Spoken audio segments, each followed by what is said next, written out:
जय यीशु, आप सबों का स्वागत है। आज हम मत्ती के सुसमाचार अध्याय 4, 12 से 25 पढ़ेंगे। मैं आप सबों से अनुरोध करूंगा कि यहाँ पे आप वीडियो को पॉज कर दें, अपने बाइबल खोलें और मत्ती अध्याय 4 पद संख्या 12 से 25 तक पढ़ें। उसके बाद ही वीडियो में आगे बढ़ें। पद संख्या 12 और 13। ईसा ने जब यह सुना कि यूहन्ना गिरफ्तार हो गया है, तो वे गलीलिया चले गए। वे नाजरेत नगर छोड़कर जबूलून और नप्ताली के प्रांत में समंदर के किनारे बसे हुए कफरनाउम नगर में रहने लगे। जब प्रभु मसीह जब उन्होंने सुना कि यूहन्ना गिरफ्तार हो गए हैं, वे यहूदिया में थे। और जैसे ही उन्होंने सुना कि यूहन्ना गिरफ्तार हो चुके हैं, तो वो गलीलिया चले गए। गलीलिया में वे नाजरेत नामक नगर में रहते थे और नाजरेत को छोड़ के वे कफरनाउम शहर चले गए। तो ये है आपका नाजरेत और ये है कफरनाउम। नाजरेत एक बहुत छोटा सा कस्बा था, बहुत छोटा सा कस्बा। यहाँ से प्रभु कफरनाउम इसलिए गए क्योंकि यह समंदर के किनारे था। और यहाँ से, क्योंकि आप आगे देखेंगे सुसमाचारों में, वो अक्सर यहूदिया जाते थे, तो उनके लिए आना जाना आसान था। और कफरनाउम काफी बड़ा शहर था, जहाँ पे बहुत सारे लोग रहते थे। यहाँ पे काफी कारोबार होता था और बहुत सारे लोग आते जाते थे। इसीलिए प्रभु, हम देखते हैं कि नाजरेत नगर छोड़कर कफरनाहुम में रहने चले गए। पद संख्या 14 और 16 में हम इस प्रकार से पढ़ते हैं। इस तरह नबी ईसायास का यह कथन पूरा हुआ।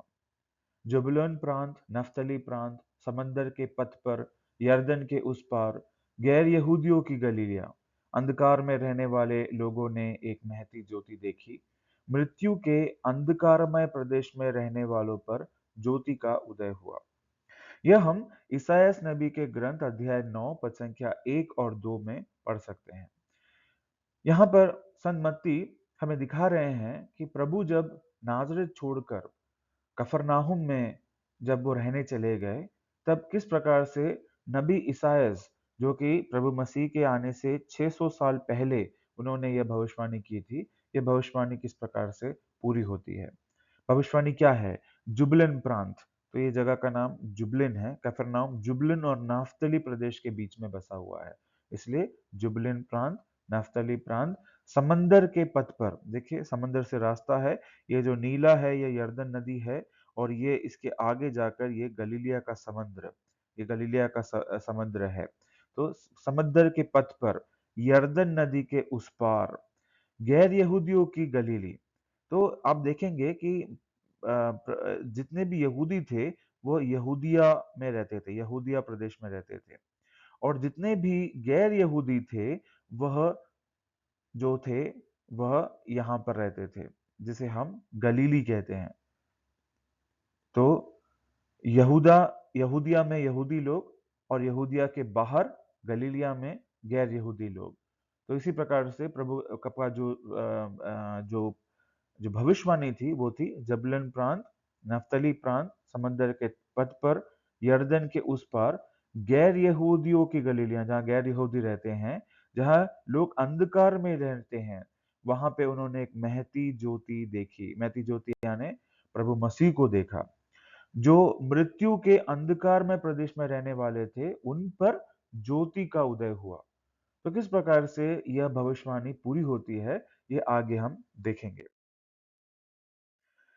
जब पूरा संसार अंधकार की शक्ति के अधीन था, तब नियत समय पर यीशु इस संसार में आए, सुसमाचार का संदेश लेकर।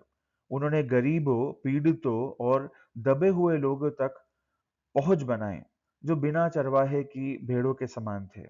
उन्होंने उन लोगों को सुसमाचार सुनाया जो पश्चाताप कर रहे थे और अपने मसीहा की प्रतीक्षा कर रहे थे। जिन्होंने यीशु को देखा और उनके संदेश को स्वीकार किया, उन्हें परमेश्वर के राज्य में स्थान मिला। उन्हें चंगाई मिली, बुरी शक्तियों से मुक्ति मिली और एक नया जीवन मिला। और यही हम यूहन्ना के सुसमाचार अध्याय 1 पद संख्या 3 से 5 में पढ़ते हैं। लिखा है, उसमें जीवन था और वह जीवन मनुष्यों की ज्योति था। ज्योति अंधकार में चमकती रहती है, अंधकार ने उसे नहीं बुझाया। तो ये ज्योति, ये महती ज्योति कौन है? ये प्रभु मसीह हैं। और वह ज्योति क्या है? वह जीवन था, जो अनंत जीवन जो प्रभु मसीह में था, वही वो ज्योति थी जो अंधकार में चमकते रहती थी और अंधकार ने उसे नहीं बुझाया। और इसी ज्योति के बारे में नबी ईसायास ने भविष्यवाणी की थी। ईसायास के ग्रंथ 9 1 और 2 में, जो प्रभु के कफरनहूम शहर में जाने से पूरी हो गई। आगे बढ़ते हैं। वचन के 17, उस समय से ईसा उपदेश देने और यह कहने लगे, पश्चाताप करो, स्वर्ग का राज्य निकट आ गया है। इस समय से प्रभु का जो सार्वजनिक जीवन है वह चालू होता है। पहले वो कफरनहूम चले गए और इसके बाद अब इस जगह पर, इस समय से, जब वे तकरीबन 30 वर्ष के थे, तब से प्रभु का जो है सेवकाई, उनका जो सार्वजनिक जीवन जो है वह चालू होता है। और वो किस उपदेश से उन्होंने चालू की? यह वही उपदेश है, यह वही संदेश है जो यूहन्ना बपतिस्ता लेकर आए थे। पश्चाताप करो, क्योंकि स्वर्ग का राज्य या ईश्वर का राज्य निकट आ गया है। स्वर्ग का राज्य और ईश्वर का राज्य एक ही है। सिर्फ मत्ती के सुसमाचार में ईश्वर के राज्य को स्वर्ग का राज्य के रूप में कहा गया है। इसको थोड़ा और समझते हैं। पश्चाताप और स्वर्ग के राज्य का क्या संबंध है, इसे जानने की कोशिश करते हैं। हमने पिछले वीडियो में बताया था कि पश्चाताप क्या होता है। पश्चाताप तब होता है जब हम पवित्र वचन के या परमेश्वर के, जब हमें समझ में आता है कि वो कितने अच्छे हैं, उनकी अच्छाई के सामने हमें अपनी पापमय जीवन है उसका ज्ञात होता है। और हमें इस बात की समझ आती है कि हमें एक मुक्तिदाता की जरूरत है, जो हमें इस पापमय स्वभाव से, पाप और मृत्यु के फंदे से हमें निकाल सके। और यह मुक्तिदाता और कोई नहीं बल्कि प्रभु यीशु मसीह हैं। जब हम उनके सुसमाचार को सुनते हैं कि किस प्रकार से ईश्वर होने के बावजूद हमारे प्रेम के चलते वे एक निरे मनुष्य के रूप में इस धरती पे आए, और उन्होंने किस प्रकार से जो हमारे लिए असंभव था, क्रूस की पीड़ा सहते हुए हमारे पापों के प्रायश्चित के लिए वह क्रूस पर मर गए और मरकर वे जी उठे। उसी प्रकार जब हम भी प्रभु मसीह में विश्वास करते हैं, तो हम पाप के लिए मर जाते हैं। हमारे पापों का पूरा प्रायश्चित हमारे विश्वास में प्रभु मसीह की मृत्यु में पूरा हो जाता है। और जो प्रभु में विश्वास करते हैं वे कभी मरेंगे नहीं, मरेंगे भी तो वह जीवन, अनंत जीवन के लिए वह उठाए जाएंगे। यह सुसमाचार है। जब हम इस सुसमाचार को सुनते हैं और अपने हृदय में से ग्रहण करते हैं, तो एफिसियों के नाम संत पौलुस के पत्र अध्याय 1 पद संख्या 13 और 14 में लिखे अनुसार हमें पवित्र आत्मा का दान मिलता है। और यही पवित्र आत्मा ईश्वर का राज्य है। इसके बारे में आप रोमियो के नाम पत्र, पौलुस का पत्र अध्याय 14 पद संख्या 17 में, और लूकस के अध्याय में अध्याय 17 पद संख्या 21 में पढ़ सकते हैं। तो प्रभु वही कह रहे हैं कि पश्चाताप कीजिए, ताकि मेरे सुसमाचार में आप विश्वास कर सको, और विश्वास करने से आप पवित्र आत्मा को पा सको। आपके अंदर जो पवित्र आत्मा है वही ईश्वर का राज्य है। इसकी शुरुआत कहाँ से होती है? पश्चाताप से। अगर आप पश्चाताप नहीं करेंगे तो सुसमाचार सुनने से समय आप उस तैयारी में नहीं रहेंगे कि आप उन्हें विश्वास कर सके। वचन के 18 से 20 में हम इस प्रकार से पढ़ते हैं। गलीलिया के समुद्र के किनारे टहलते हुए ईसा ने दो भाइयों को देखा, सीमोन जो पेतरुस कहलाता है और उसके भाई अंद्रियास को। वे समुद्र में जाल डाल रहे थे क्योंकि वे मछुए थे। ईसा ने उनसे कहा, मेरे पीछे चले आओ, मैं तुम्हें मनुष्यों के मछुए बनाऊंगा। वे तुरंत अपने जाल छोड़कर उनके पीछे हो लिए। हमने देखा प्रभु नाजरेत से, एक छोटे जगह से कफरनहूम जो है वो शिफ्ट हो गए, कफरनाहुम में रहने लगे। उन्होंने अपना सेवकाई चालू किया इस ऐलान से कि पश्चाताप करो, स्वर्ग का राज्य निकट आ गया है। अब वो अपने पहले शिष्यों को बुलाते हैं, दो भाइयों के रूप में, सीमोन सीमोन पेतरुस और उसके भाई अंद्रियास। वे कौन थे? वे मछुए थे। मच्छी पकड़ने वाले, मछुआरे, साधारण इंसान, पढ़े लिखे भी नहीं, ऐसे इंसान। तो उस समय जब सब लोग बड़े-बड़े शास्त्री, फरीसी, जो बड़े लोग हैं, जो पढ़े लिखे लोग हैं, जो समृद्ध लोग हैं, उनके पीछे जाते थे, प्रभु मसीह अपना सेवकाई आम साधारण लोगों के पास जाकर उन्हें बुलाते हैं। आज भी प्रभु नहीं बदले हैं। प्रभु नहीं बदल सकते, ईश्वर नहीं बदल सकते। आज भी वे आप और मेरे जैसे साधारण लोगों को बुलाते हैं। और बुलावा किस चीज़ का है? उनके पीछे चले आने का। और प्रभु कहते हैं कि मैं तुम्हें मनुष्यों के मछुए बनाऊँगा। मनुष्यों के मछुए का मतलब हम मनुष्यों को पकड़ेंगे, उनको बचाएँगे स्वर्ग राज्य के लिए। और यहाँ पर हम एक चीज़, एक सिद्धांत देखते हैं। पर जो भी आप देखेंगे नए व्यवस्थान में या पुराने व्यवस्थान में, जितने भी ईश्वर के बंदे हैं, प्रभु मसीह के जो लोग हैं, जब उनको बुलावा मिलता है, वे तुरंत अपना सब कुछ छोड़कर उनके पीछे हो लेते हैं। भाई या मेरी बहन, अगर आज आपको प्रभु बुला रहे हैं, हमें तुरंत फैसला करना है और तुरंत उनके पीछे हो लेना है। हमें उनके अनुयायी बनना है, हमें क्रिस्तीय बनना है। इसमें कोई विलंब नहीं, कोई देरी नहीं करनी चाहिए।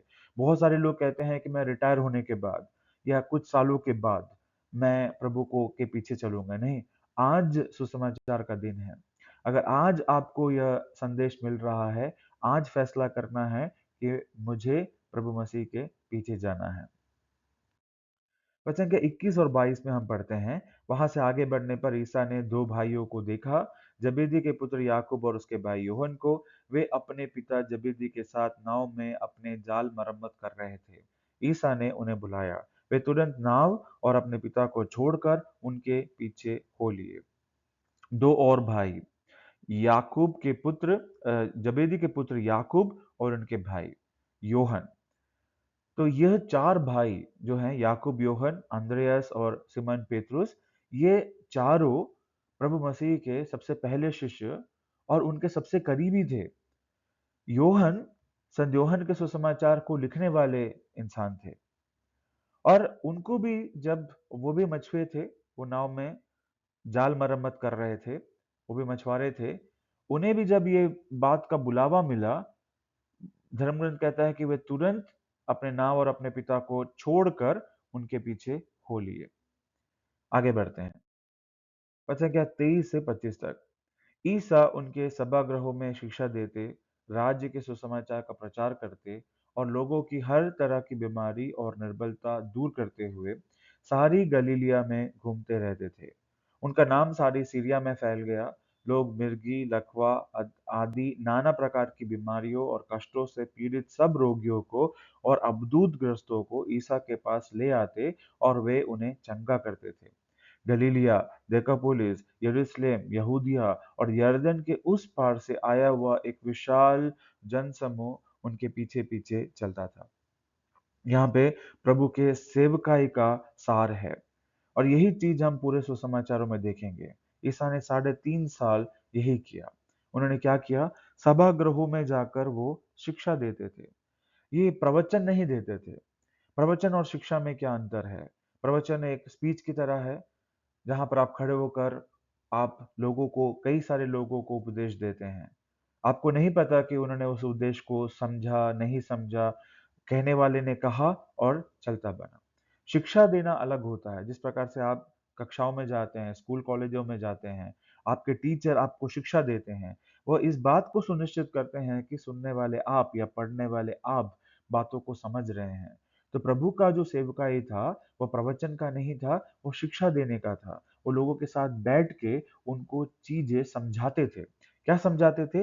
राज्य के सुसमाचार के बारे में, कि परमेश्वर का राज्य कैसा है, परमेश्वर के राज्य में हमें किस प्रकार से रहना है। और हम इसके तुरंत बाद मत्ती अध्याय 5, 6, 7 में इसका एक उदाहरण भी देखेंगे कि प्रभु किस प्रकार से बैठकर लोगों को सुसमाचार और परमेश्वर के राज्य के बारे में बताते थे। और किसी भी प्रकार की बीमारी क्यों ना हो, अलग-अलग नाना प्रकार की बीमारियाँ, है ना? जो किसी भी प्रकार के, तो किसी भी प्रकार की बीमारी हो या किसी भी प्रकार का अवधूत हो, जो जिनसे भी लोग पीड़ित थे, प्रभु उन सबों को चंगा करते थे। तो ये कितनी सांत्वना वाली बात है, ये कितनी खुशी की बात है।